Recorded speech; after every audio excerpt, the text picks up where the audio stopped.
Telejornal Virtual. Eu sou Ingrid. E eu sou Maria Luísa. Vamos às notícias. Com a formação de uma civilização cristã na Europa feudal, grandes cidades do Império Romano do Ocidente se esvaziaram. Grandes informações afirmam que o comércio declinou e o uso de sua moeda deu lugar à permuta e a produção se reduziu. Essa situação levou a ser considerada posteriormente como uma era das trevas, relacionada ao envolvimento violento e iletrado. Após esses acontecimentos, a Europa entra em crise com a escravidão e a ruralização da sociedade.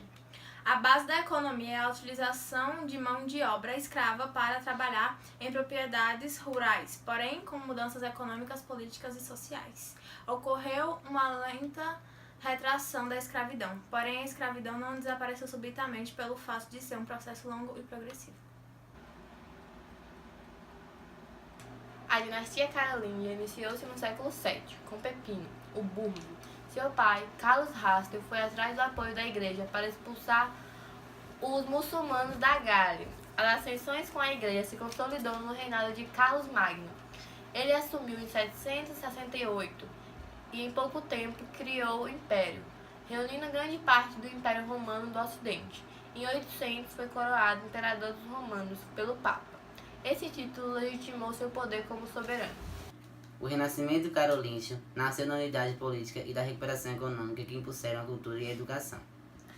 Nessa época, Carlos Magno procurou atrair para a corte francesa os principais sábios e eruditos. O latim foi encorajado, a escrita foi reformada e foram instaladas escolas monacléricas. Todos sabemos que Carlos Magno foi o rei de um verdadeiro império, então vamos entender um pouco de como ele era administrado e como ocorreu a degradação. Para facilitar a administração do vasto território, Carlos Magno criou um sistema bem eficiente. As administrações foram divididas em condenadas. E para fiscalizar a atuação dos condes foi criado o cargo missi dominici. Estes funcionários eram enviados do império para fiscalizar os territórios. Agora falaremos um pouco sobre os francos.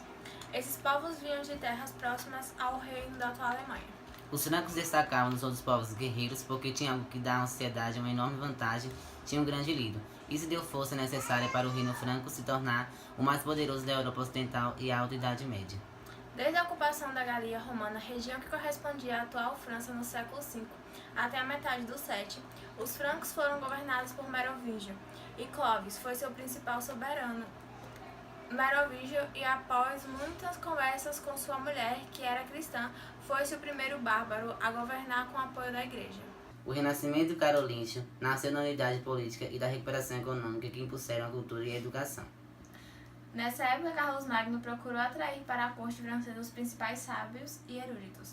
O latim foi encorajado, a escrita foi reformada e foram instaladas escolas monacléricas. Todos sabemos que Carlos Magno foi o rei de um verdadeiro império, então vamos entender um pouco de como ele era administrado e como ocorreu a degradação. Para facilitar a administração do vasto território, Carlos Magno criou um sistema bem eficiente. As administrações foram divididas em condenadas. E para fiscalizar a atuação dos condes foi criado o cargo missi dominici. Ou seja, eles deveriam verificar e avisar o imperador sobre a cobrança dos impostos, aplicações das leis e etc. Agora sua degradação ocorreu no fim do império do seu filho Luís, pois ao fim dele entraram as disputas pelo domínio do império, enfraquecendo a sua unidade política e territorial.